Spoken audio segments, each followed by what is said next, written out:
This is Inside Indiana Business Radio for the afternoon of August 23rd, 2022, brought to you by That's Good HR. I'm Alex Brown. The Indiana Chamber of Commerce has launched the Talent Resource Navigator, an online platform to help job seekers with educational and job training opportunities throughout the state. CEO Kevin Brinegar says Indiana needs a stronger and deeper talent pool. Currently, there are twice as many job openings in Indiana as there are job seekers. The only way Indiana is going to reach its economic potential and compete effectively in this talent-driven economy is to lift up the educational attainment and workforce skills of its citizenry. He says the state has many talent and workforce development programs, and the platform helps users find those they need more efficiently. Michigan-based Dexco Global, a manufacturer of axles and chassis for trailer and RV industries, has entered into an agreement to acquire TexTrail, a national distributor of trailer parts in Texas. The company will become part of Dexter, a Dexco business unit based in Elkhart. Indianapolis-based logistics provider Spot Inc. says it is preparing to open its fifth office this fall as the company continues to grow and add staff. The 26,000 square foot office in Tampa, Florida will accommodate 245 employees, which Spot says it plans to hire within 3 years. Inside Indiana Business Radio On Demand is made possible by the following. With one call to That's Good HR, your hiring challenge is solved. It's that simple. That's Good HR is the secret ingredient to strategic staffing. Have an HR, accounting, administrative, or customer service position to fill? Trust That's Good HR to make a match that's good for everyone, whether temp to hire, or a direct hire placement. For 22 years, That's Good HR has been handpicking employees and employers through a highly personal and authentic approach that delivers long-term results. Visit that'sgoodhr.com.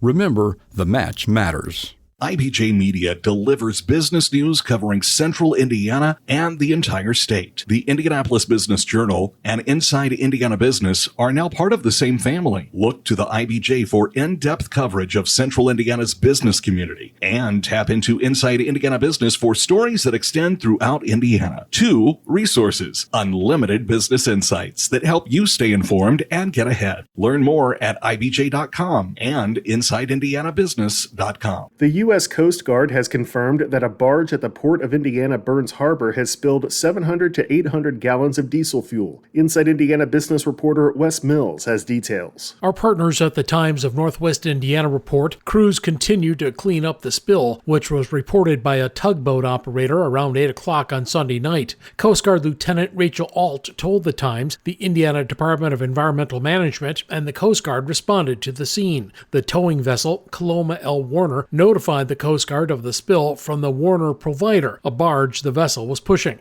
Port's spokesperson Jennifer Hansen said the spill happened while staff aboard the barge was transferring diesel from one storage tank to another within the barge. According to Hansen, the Ports of Indiana was not notified of the spill until 6:30 Monday morning. A company was called in to deploy containment booms around the fuel, and the company also brought in 2 vacuum trucks to help with the cleanup. Hansen says the spill was contained to the southwest corner of the port's East Harbor arm, helped by favorable wind and wave conditions during the cleanup, which pushed the diesel into a natural collection point along a pier. As of Monday, the Times reports no adverse effects to the environment had been observed.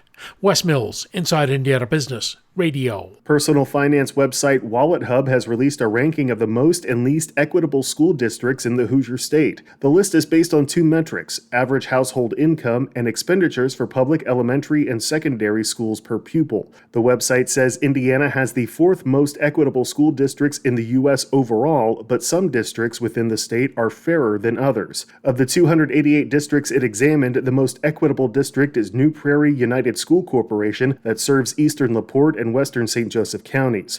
WalletHub says per student spending is $9,403 and the average household income is $67,235. The least equitable district, based on WalletHub's methodology, is DeKalb County Eastern Community School District, with student spending at $24,090 per pupil. The Fulton Economic Development Corporation is taking steps to reimagine its economic future. Manufacturing and agriculture are key economic drivers in the county, which sits about an hour south of South Bend. In March, Fedco launched a 5-month effort to examine what residents aspired for the county of 20,000 people. Interim Director Tiffany Futrell said the resignation last fall of her predecessor, Executive Director Terry Lee, prompted the organization to examine its mission. People no longer follow jobs follow people.